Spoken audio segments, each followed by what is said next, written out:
ರಾಜ್ಯದಲ್ಲಿ ಏಪ್ರಿಲ್ 18ನೇ ತಾರೀಕು ಮೊದಲ ಹಂತದ ಚುನಾವಣೆ ನಡೆಯುತ್ತಿರುವುದು ಎಲ್ಲರಿಗೂ ಕೂಡ ಗೊತ್ತು. ಹಾಗಿದ್ರೆ ಮೊದಲ ಹಂತದ ಚುನಾವಣೆಗೆ ಟೋಟಲ್ ಎಷ್ಟು ಅಭ್ಯರ್ಥಿಗಳು ಕಣದಲ್ಲಿದ್ದಾರೆ, ಅತಿ ಹೆಚ್ಚು ಅಭ್ಯರ್ಥಿಗಳು ಇರೋದು ಎಲ್ಲಿ, ಅತಿ ಕಡಿಮೆ ಅಭ್ಯರ್ಥಿಗಳು ಇರೋದು ಎಲ್ಲಿ, ಎಲ್ಲ ಡೀಟೇಲ್ಸ್ ಅನ್ನು ನಾವೀಗ ನೋಡ್ಕೊಂಡು ಬರೋಣ.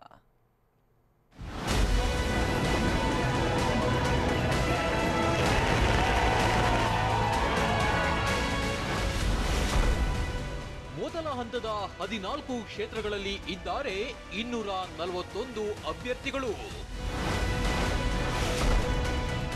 ಬೆಂಗಳೂರು ಉತ್ತರದಲ್ಲಿ ಅತಿ ಹೆಚ್ಚು, ಹಾಸನದಲ್ಲಿ ಅತಿ ಕಡಿಮೆ.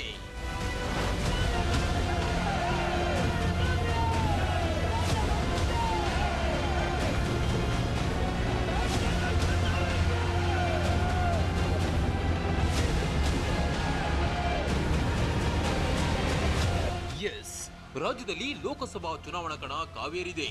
ಏಪ್ರಿಲ್ 18 ಹಾಗೂ 23ರಂದು 2 ಹಂತಗಳಲ್ಲಿ ಚುನಾವಣೆ ನಡೆಯಲಿದ್ದು, ಮೊದಲ ಹಂತದ ಚುನಾವಣೆ ನಡೆಯೋ 14 ಕ್ಷೇತ್ರಗಳು ಅಕ್ಷರಶಃ ರಣರಂಗವಾಗಿ ಮಾರ್ಪಟ್ಟಿವೆ. ಅಭ್ಯರ್ಥಿಗಳು ಕಾಲಿಗೆ ಚಕ್ರ ಕಟ್ಟಿಕೊಂಡವರಂತೆ ತಮ್ಮ ತಮ್ಮ ಕ್ಷೇತ್ರಗಳಲ್ಲಿ ಅಬ್ಬರದ ಪ್ರಚಾರ ನಡೆಸಿದ್ದಾರೆ.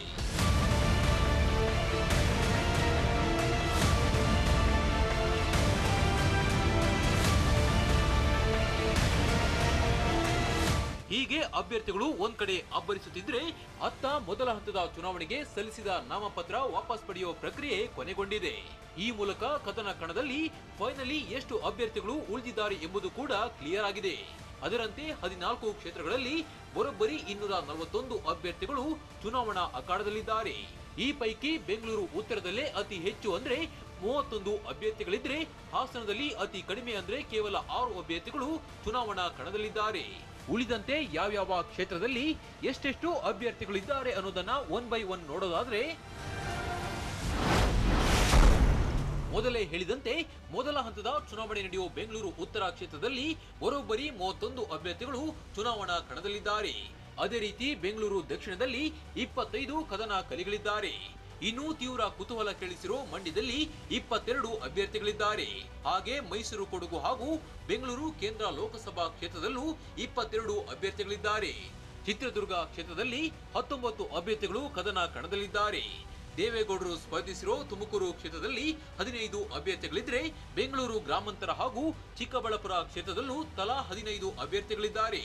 ಇನ್ನು ಕೋಲಾರ ಲೋಕಸಭಾ ಕ್ಷೇತ್ರದಲ್ಲಿ 14, ದಕ್ಷಿಣ ಕನ್ನಡ ಲೋಕಸಭಾ ಕ್ಷೇತ್ರದಲ್ಲಿ 13, ಉಡುಪಿ ಚಿಕ್ಕಮಗಳೂರು ಕ್ಷೇತ್ರದಲ್ಲಿ 12, ಚಾಮರಾಜನಗರದಲ್ಲಿ 10 ಕ್ಯಾಂಡಿಡೇಟ್ಗಳು ಚುನಾವಣಾ ಅಖಾಡದಲ್ಲಿದ್ದಾರೆ.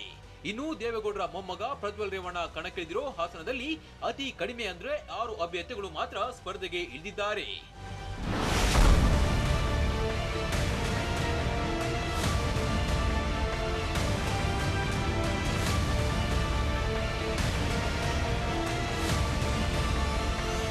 ಹೀಗೆ ಮೊದಲ ಹಂತದ ಚುನಾವಣೆ ನಡೆಯೋ 14 ಕ್ಷೇತ್ರಗಳಲ್ಲಿ ಈ ಬಾರಿ ಬರೋಬ್ಬರಿ 241 ಅಭ್ಯರ್ಥಿಗಳು ಅಖಾಡದಲ್ಲಿದ್ದಾರೆ.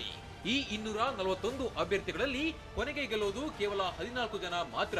ಹೀಗೆ ಚುನಾವಣೆಯಲ್ಲಿ ಗೆದ್ದು ಈ 14ರ ಲೀಸ್ಟ್ ನಲ್ಲಿ ಸ್ಥಾನ ಪಡೆಯಲು ಎಲ್ಲರೂ ಇನ್ನಿಲ್ಲದ ಸರ್ಕಸ್ ಮಾಡ್ತಿದ್ದಾರೆ. ಫೈನಲಿ ಯಾರ ಕೊರಳಿಗೆ ಮತದಾರ ಪ್ರಭು ವಿಜಯದ ಮಾಲೆ ಹಾಕ್ತಾನೆ ಅನ್ನೋದು ಮೇ 23ಕ್ಕೆ ಗೊತ್ತಾಗಲಿದೆ.